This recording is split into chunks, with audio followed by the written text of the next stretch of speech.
रजौली। कोनो मन से करी छौरी तू चल ढरिया, खाली नहीं छोड़ी तू एको गो सोमरिया।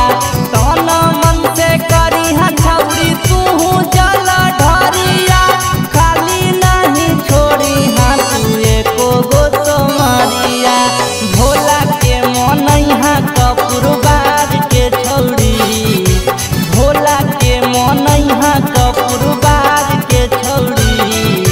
दुल्हा मंगिहा बाबा से सोमार के छौरी, अगे नहीं शुकर नहीं ये तवार के छौरी। दुल्हा मंगिहा बाबा से सोमार के छौरी।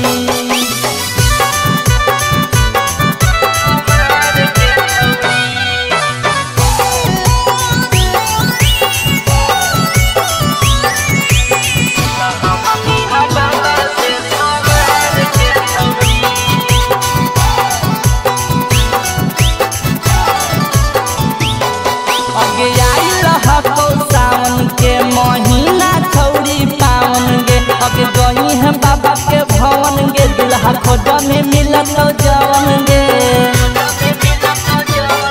अगे आइल हको सावन के महीना छौरी पावन गे। अगे गई है बाबा के भवन गे, दुल्हा मांगा में मिलत जवन गे। अगे उहे देखो हखिन पूरा संसार के छौरी, उहे देखो हखिन पूरा संसार के छौरी। दुल्हा मंगिहा बाबा से सोमार के छौरी, अगे नहीं शुकर नहीं ये तवार के छौरी। दुल्हा मंगिहा बाबा से सोमार के छौरी।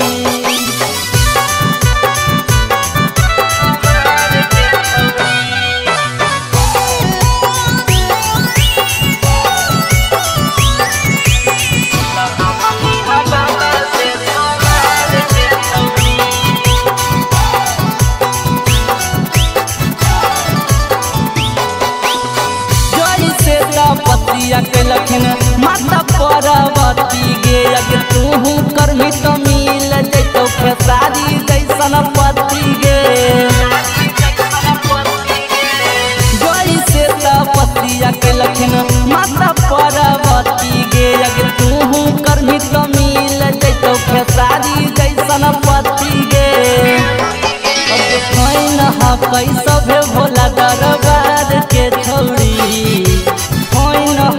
अनुपम भोला दरबार के छौरी।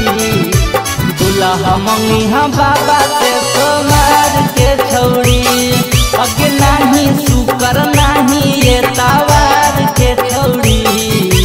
दुल्हा मंगिहा बाबा से सोमार के छौरी। DNS music recording studio Rajauli.